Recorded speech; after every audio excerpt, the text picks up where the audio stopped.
So I'm trying to mend this axe. I'll just show you the picture.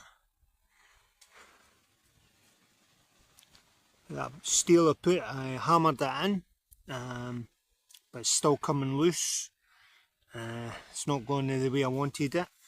As you can see, I've painted that on the ends, on here and on the other side, and get that sharp.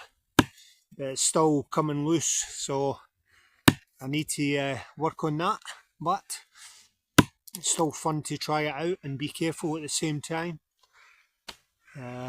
Yeah, so I'll let you know what's going to happen with this. I maybe have to get a new shaft for it.